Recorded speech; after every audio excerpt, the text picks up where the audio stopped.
Hello, children of God. Welcome to your review video for Unit 3.3, Sacraments of Service. Really, the full name of this unit is Sacraments at the Service of Communion, but that's a little cumbersome, so we've just called them Sacraments of Service. But anyway, just so you know, that's the official name of those sacraments, is the Sacraments of at the Service of Communion. We've just been calling them Sacraments of Service. So let's go ahead and roll on through this. I'll start with your possible essays at the end. I'm not going to tell you which ones you're going to have. You might have all three. You might have just two. I might give you a choice. Who knows what will happen? But anyway, let's go through it. So first question, why does the Roman and Latin rite of the Catholic Church require that priests remain celibate? Include as many reasons as you can. And what are your opinions on the discipline of priestly celibacy? So there's two parts. First, you got to include like the church's reasons. And then what are your opinions? So you should have some good reasons. That's like the critical thinking part where I want to see what you are thinking. You don't have to agree with the church. You can disagree. You can say you kind of agree, but you need to have your main point, which is called a thesis. Remember that word thesis? So you need to have a thesis for that part. You could do it in two chunks. You could do that part first, whatever you want, but you need to have good reasons to back up your thesis. But anyway, the reasons why the church gives is one, it follows Paul's example, also the example of many other famous Christians like St. Paul. I meant to say Jesus' example. It follows Jesus' example, also many other Christians like St. Paul. Also, it allows the priest to give full commitment to the church, and they see the church kind of as their bride. You know, St. Paul talks about how Christ is like the bridegroom and the church is like the bride, so the priest kind of imitates that. Also, if you remember thinking about marriage as kind of a metaphor for heaven, the two people are supposed to form a communion between the two of them. That's supposed to be like a practice and the sort of loving communion that we'll have with everyone in heaven. If you're celibate, that means that you are kind of skipping over that metaphor and just trying to witness and live the kingdom of God right now.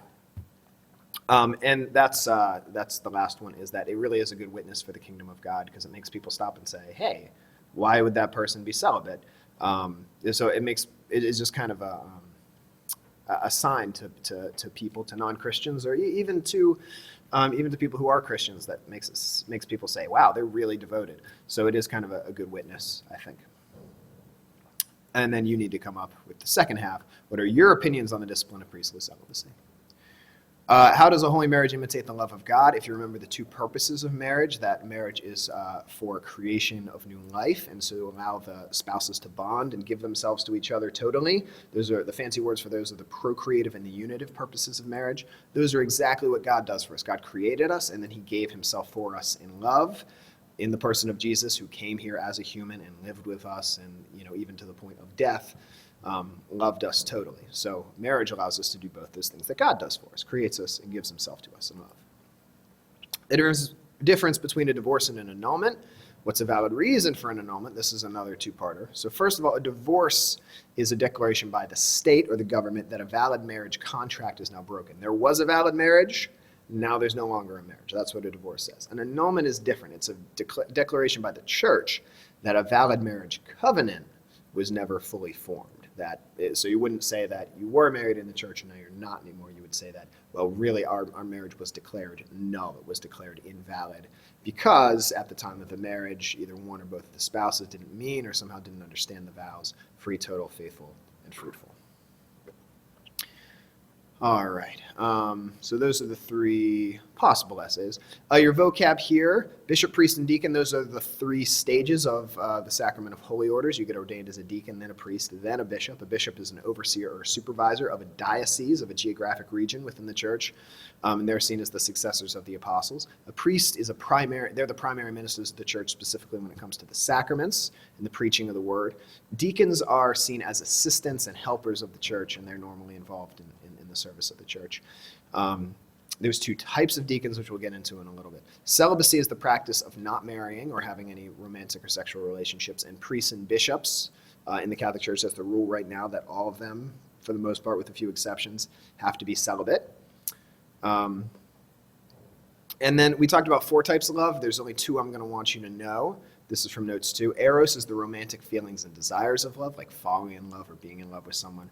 And then there's agape, which is the virtue of self-sacrificial, selfless love. And that's what Christians really care about. When we say that love never fails, love your enemies, all that sort of thing, we're talking about the virtue of selflessness, self-sacrifice, not talking about romantic, nice feelings for people. If Jesus was talking about romantic, nice feelings, love your enemies doesn't make a whole lot of sense. Okay?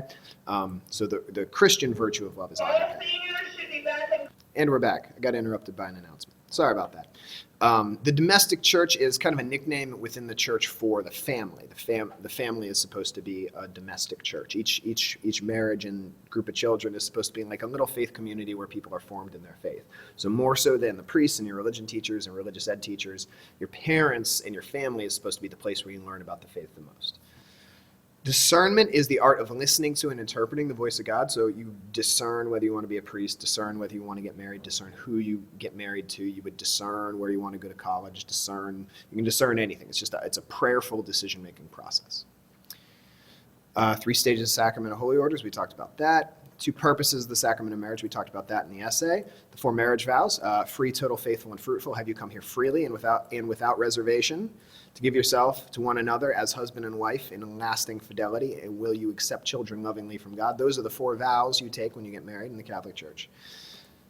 What are the 3 most common vows taken by people who have consecrated themselves to religious life, meaning a religious order, like the Franciscans, the Jesuits, Dominicans, Palatines, etc.?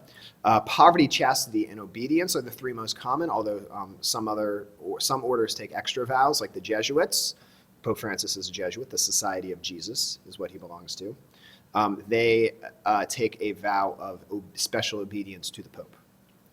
By poverty, that means they technically have no personal possessions. So if you join a religious order that takes a vow of poverty, technically nothing you have is yours. Technically, it all belongs to the religious order. They take a vow of chastity, and here by chastity, we don't mean the sexual virtue of purity that all people are supposed to have. Here we mean celibacy, like they don't get married, they don't have boyfriends, girlfriends, have sex, none of that. And then the vow of obedience, meaning they take a vow to be obedient to the superiors of their order. So whoever is the head, nun, priest, etc. in their order.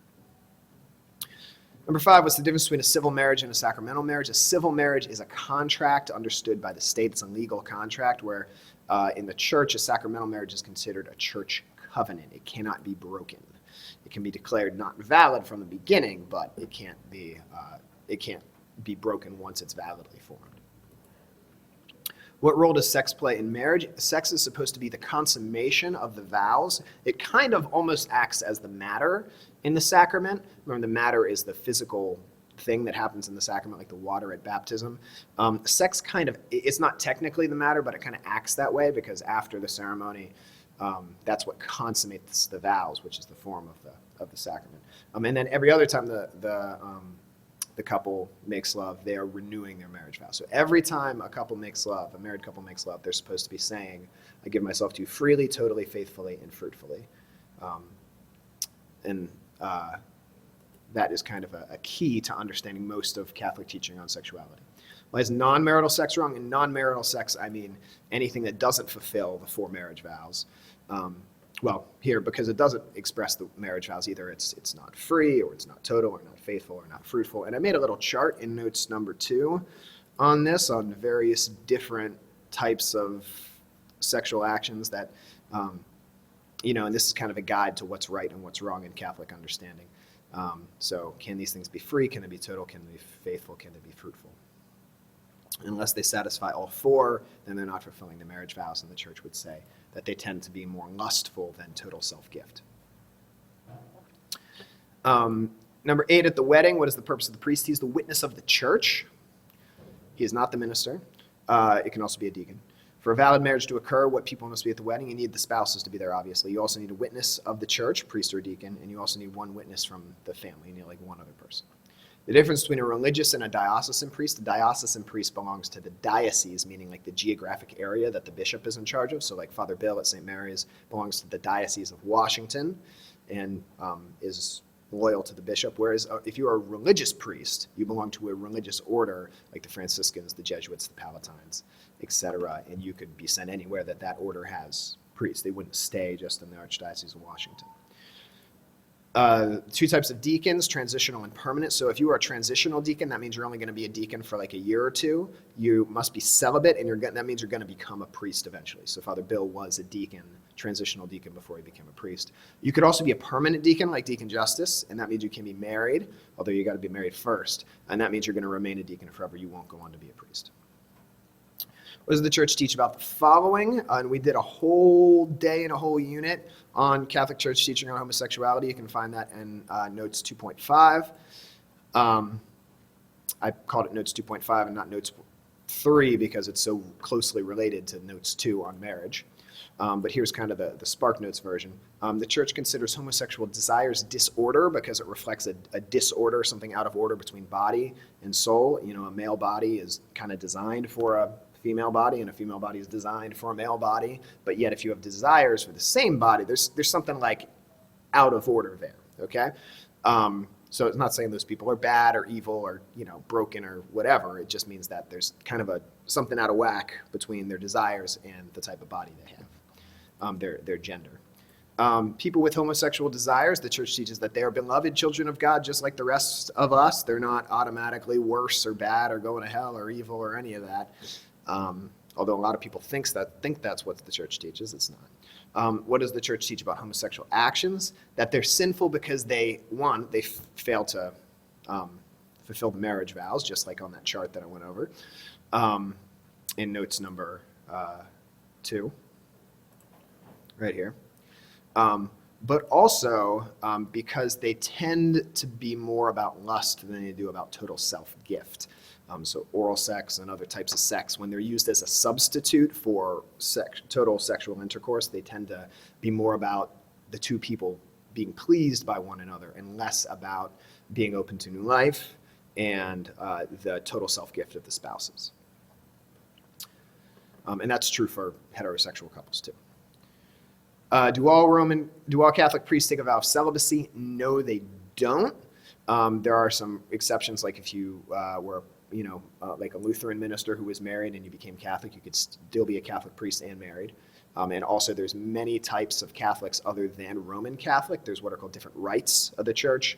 So there's like the Coptic Catholic Church, the Ukrainian Catholic Church, and those priests can get married, or can be married, I should say, because even in those churches you have to be married first. Has celibacy always been required for priests in the Roman Rite of the Catholic Church? No, it was only Gregory VII, Pope in the Dark Ages, who we studied earlier this year, who made that mandatory. And that could change at any time. Pope Francis could get the bishops together, and that's just a practice. It's not a belief of the church that priests have to be celibate. St. Peter was married, for example. All right, and at this point, you should be able to fill out your sacrament chart, which you can find on Edeline, and have all 7 sacraments, and that'd be a really awesome thing to have in your notebook when I grade it. And these are the last 2 sacraments we went through, the matter and form. So for marriage, the form is the vows, and the matter, even though it's not really a physical thing, is the consent of the spouses. Now, the sex of the spouses, meaning the sexual intercourse, kind of acts as the matter, meaning it's like the physical expression of the vows. However, it's not technically considered the matter because you're considered married even before you make love. And if you didn't make love, you'd still be considered married, although having not consummated, it would still be in some sense considered incomplete. So anyway, the matter is kind of a little weird on this one. The sacramental graces, there's a perpetual bond between the two. The two are now considered spiritually, in some sense, one person, and it strengthens the couple to be good spouses and good parents, to be good husband, wife, mother, father, etc. In the minister of the sacrament, this is important, it's not the priest, it's not the deacon, they're the witness. The minister of the sacrament is your spouse. That's why you say, oh, my spouse married me, right? The priest didn't marry me. I mean, he witnessed the ceremony, but really my spouse married me and I married my spouse. So they are the ministers. You are the ministers to each other. Holy orders, the form is the prayer of ordination that they say, and the matter is the laying on of the hands, which we've seen in several other sacraments. The sacramental graces is much like marriage, where it like changes your soul in some way, but this conforms you to Christ. It leaves what they call an indelible spiritual mark upon you as like a special servant of God, and empowers you and strengthens you to do your ministry, either as a priest, a deacon, or bishop, depending on which stage of the sacrament you're receiving. Technically, you receive the sacrament only once, but it's in 3 stages. Who can administer the sacrament? It's the bishop. All right, and I think we made it through all 3. If you have any questions, please email me or come see me. I'd be happy to talk with you about it. Good luck on your test. Please study well, and God bless you. See you later. Peace.